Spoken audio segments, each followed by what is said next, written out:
हम आचार्य आनंदवर्धन विरचित ध्वन्यालोक के प्रथम उद्योत का अध्ययन कर रहे हैं, जिसके अंतर्गत पिछली क्लासेस में चल रहा था कि आचार्य आनंदवर्धन जो कुछ ध्वनि विरोधी आचार्य हैं, जो ये कहते हैं कि जिन अलंकारों में प्रतीयमान अर्थ की प्रतीति होती है, व्यंग्य अर्थ होता है, उनमें आप ध्वनि का अंतर्भाव कर लो।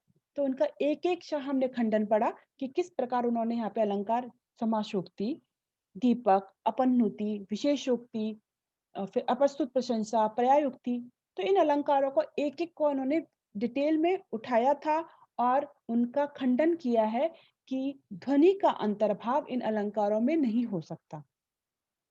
ठीक है? तो उनमें पहले हमने कुछ अलंकार देखे जिनमें तो वाच्य और तो व्यंग्य अर्थ का दोनों का सम-प्राधान्य है, तो वहाँ पे तो ध्वनि के प्रश्न ही नहीं उठ रहा। और कतिपय अलंकार जैसे प्रायोक्ति, शंकर आदि के, अप्रस्तुत प्रशंसा आदि के कतिपय यूँ कहते हैं कि अप्रस्तुत प्रशंसा और प्रायोक्ति है कि किसी भेद में। जैसे अभी हमने पिछली क्लास में अप्रस्तुत प्रशंसा अलंकार देखा था, तो उसके एक भेद में यानी पंचम जो भेद था सदृश्य सदृश्य का, तो उनमें यद्यपि ध्वनि है, लेकिन ध्वनि का विषय महान है, तो उस भेद आदि का ध्वनि में अंतर्भाव हो जाए, ना कि जो ध्वनि एक बड़ा विषय है, उसका अंतर्भाव अलंकारों में हो। तो ये सारा प्रतिपादन हम पढ़ रहे थे, अलंकारों का उन्होंने विशिष्ट रूप से डिटेल में प्रतिपादन किया है। अब यहाँ पर वे उसका संक्षेप करते हुए कह रहे हैं, सारा जो उन्होंने अभी तक प्रकरण कहा है। व्यंग्यस्य यत्र अप्राधान्यम वाच्य मात्रानुयायिना समासोक्त्यादयस्तत्र वाक्यालंकृतय स्फुटः। व्यंग्यस्य प्रतिभामात्रे वाच्यार्थानुगमेऽपि वा न ध्वनिर्यत्र वा तस्य प्राधान्यं न प्रतीयते। तत्परावेव शब्दार्थौ यत्र व्यंग्यं प्रतिष्ठितौ ध्वनिः सा एव विषयो मंतव्य संकरोज्झितः। ठीक है? क्या कहना चाह रहे हैं यहाँ पर? व्यंग्य से यत्र अप्राधान्यम, जहां पर व्यंग्य का प्राधान्य नहीं हो। व्यंग्य से यत्र अप्राधान्यम वाच्य मात्रानुयायिनः, वाच्य मात्र का वो क्या हो? अनुसरण करने वाला हो। जहां पर व्यंग्य का प्राधान्य ही नहीं है, जैसे कि हमने समासोक्ति आदि अलंकारों में देखा, तो जिन अलंकारों में व्यंग्य अर्थ का प्राधान्य नहीं है, उनमें, और वो कैसा है व्यंग्य अर्थ? वाच्य मात्रानुयायिनः, वाच्य मात्र का अनुसरण करने वाला, वाच्य का अनुसरण करने वाला है, अनुगमन करने वाला है, और अर्थात प्रधान रूप से वो विवक्षित नहीं है।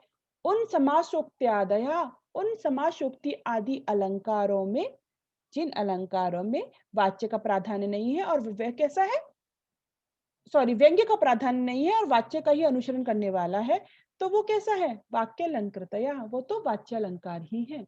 ये समासोक्ति आदि अलंकार ही है, वाच्य अलंकार ही है स्फुट रूप से। वो वहां पे ध्वनि की बात नहीं है। यानी कि ध्वनि जब होगी जब व्यंग्य बढ़कर हो, और व्यंग्य कैसा है? उसका प्राधान्य ही नहीं है और वो वाच्य मात्र का अनुसरण करने वाला है, तो वहां पे कहते हैं कि वो तो वाच्य अलंकार आदि है, समासोक्ति आदि। दूसरी बात कहते हैं, व्यंग्यस्य प्रतिभा मात्रे वाच्यार्थानुगमेऽपि वा न ध्वनिर्यत्र वा तस्य प्राधान्यम न प्रतीयते। और जिन अलंकारों में व्यंग्यस्य, व्यंग्य का अर्थ का आभास मात्र होता है, प्रतिभा मात्रे आभास मात्र होता है, अथवा वो कैसा होता है?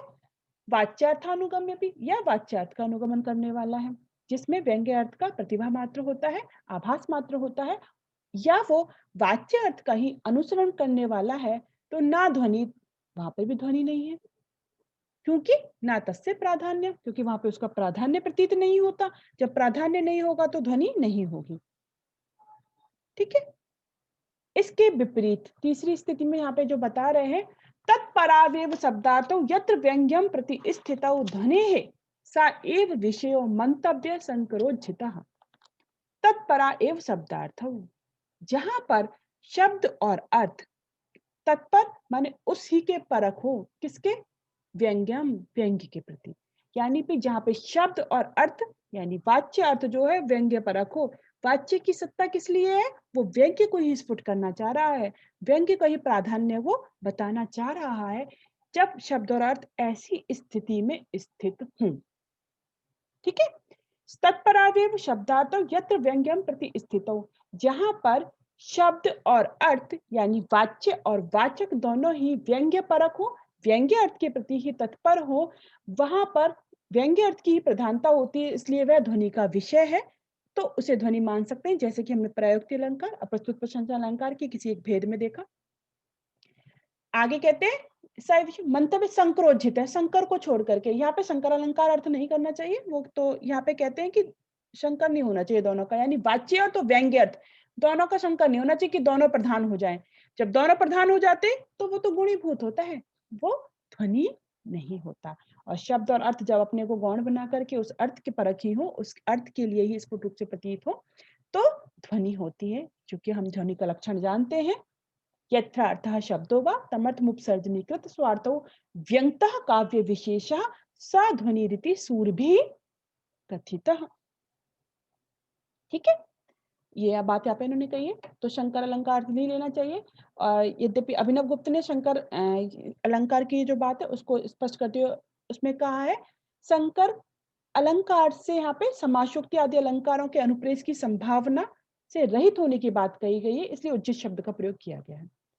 तो यहाँ पे शंकर अलंकार की बात नहीं है, क्योंकि उसकी बात तो हम पहले वो ध्वनि उसमें कह चुके हैं, शंकर अलंकार का खंड अलग से कर चुके हैं। तो यहाँ पर हमने ये देखा, इसलिए जो अलंकार अभी तक हमने समझे उसमें ध्वनि की अंतर्भाव नहीं हो सकता। तो जिन अलंकारों में प्राधान्य है व्यंग्य का, उनका उन भेदों का ध्वनि में अंतर्भाव हो जाए, क्योंकि ध्वनि तो बड़ा विषय। अंतर्भाव किसका होता है, छोटे का या बड़े का? जो बड़ा है, जो ज्यादा व्यापक है, क्योंकि केवल ध्वनि उन उदाहरण विशेष में ही नहीं है, ध्वनि का विषय तो व्यापक है, अन्य स्थलों पर भी ध्वनि देखी जाती है। तो जिन उदाहरण विशेष में व्यंग्य अर्थ प्राप्त हो रहा है और उसका प्राधान्य भी है, ऐसे उदाहरणों का अंतर्भाव ध्वनि में हो जाए, ना कि ध्वनि का अंतर्भाव किसमें हो, उन अलंकार विशेष में। ये बात इन्होंने स्पष्ट की। इसी बात को एक अलग से युक्ति द्वारा से पुनः देते हुए कह रहे हैं और समझाते हुए स्पष्ट करते हुए, देखो, इतश्च न अंतर्भावः यतः काव्य विशेषोंगी ध्वनि रीति कथितः तस्य पुनरंगानि अलंकारा गुणः वृत्त्यश्चेति प्रतिपादिष्यन्ते न चाव्यव एव पृथक भूतो अव्यव इति प्रसिद्धः अपृथक भावे तु तदंगत्वं तस्य न तु तत्त्वमेव यत्रापि तत्त्वं तत्रापि ध्वने महाविषयत्वात् न तन्निष्ठत्वमेव। यहाँ तक हम जो भी अलंकार का खंडन पढ़ रहे थे कि किस प्रकार से आचार्य आनंदवर्धन ने जो ध्वनि विरोधी आचार्यों ने कहा था कि अलंकारों में अंतर्भाव कर लो, तो उसका पूरा यहाँ तक हमारा खंडन समाप्त होता है। और इससे पूरा जो अभाववादियों का जो मत था, जो कहते हैं कि अलंकारों में ध्वनि का अंतर्भाव कर लो, तो उसका भी पूर्णतः खंडन हो जाता है। क्या कह रहे हैं यहाँ पे, इतश्च नांतर्भाव, इस कारण से जो अभी तक हमने पूरा समझाया, ध्वनि का अंतर्भाव अलंकार आदि में नहीं हो सकता। क्यों? काव्य विशेषो अंगी ध्वनि रीति ही, क्योंकि ध्वनि क्या है, काव्य विशेष में अंगी कहा गया है। ध्वनि अंगी है। अंगी कौन होता है बेटे, मेन होता है। जैसे शरीर के अवयव हाथ पैर आदि, और अवयवी कौन है, पूरा शरीर। तो ध्वनि काव्य विशेष में अंगी कहा गया है, और जो अलंकार गुण वृत्ति आदि जो है वो क्या है, अंगानी, वो काव्य के अंग हैं। तो आगे जिनके बारे में और भी प्रतिपादित किया जाएगा, तो अलंकार गुण वृत्तियां आदि उस काव्य के अंग हैं। ठीक है, फिर आगे कहते हैं न चा अवयव एव पृथक भूतो अवयवी इति प्रसिद्ध। न च, और क्या कह रहे हैं, अवयव एव पृथक भूतो, ऐसा नहीं होता कि अवयव ही पृथक होकर के अवयवी इति, अवयवी नहीं कहा जाता। अवयव जो है वो पृथक होकर के अवयवी नहीं कहा जाता। यानी कोई हाथ को अलग कर दो तो क्या वो शरीर कहलाएगा, नहीं। तो यह बात प्रसिद्ध ही है कि अवयव ही पृथक होकर के अवयवी नहीं कहा जाता। अर्थक अपृथक भावे तु तदंगत्वम तस्य, और यदि वो मिला रहता है, अलग नहीं होता है, तो वो अंग ही कहलाता है। हाथ पैर आदि अंग ही तो कहलाएंगे, क्या वो शरीर कहलाएंगे पूरा, नहीं। तो यदि वो पृथक हो जाता है तो ऐसा नहीं कि उसको हम अवयवी कह देंगे, या जो वो पृथक नहीं है, उससे मिला हुआ ही है, तब भी वो उसका अंग ही कहलाता है। ना तो तत्वमेव, उसका तत्व नहीं, यानी अंगी नहीं कहलाता। उसी प्रकार से जिन किन्हीं तत्वों में, इसलिए काव्य में, काव्य विशेष में अंगी कौन है, ध्वनि, और अलंकार गुण वृत्ति रीति आदि ये उसके अंगभूत हैं। तो ये बात इन्होंने स्पष्ट की है। ना तो तत्वमेव, ये बात हमने देख ली, यत्रापि तत्व, और जहाँ भी तत्वम, तत्वम का यहाँ पे कह रहे हैं यदि मान लो वो अंगी हो भी रहा है, यानी प्रधान हो रहा है, अंगी हो भी रहा है, तो भी वो क्या होगा? ध्वनेः महाविषयत्वात्, ध्वनि के महाविषय होने से तन्निष्ठत्वेन, उसकी तन्निष्ठता यानी वो किसमें? अलंकारों में अंतर्भाव न माने नहीं।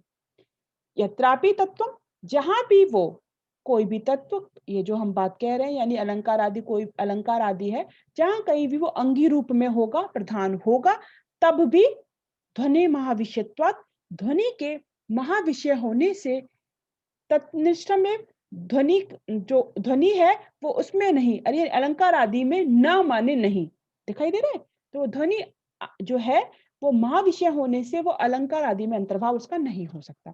ये चीज हमने पहले भी देखी थी कि ध्वनि महाविषय है।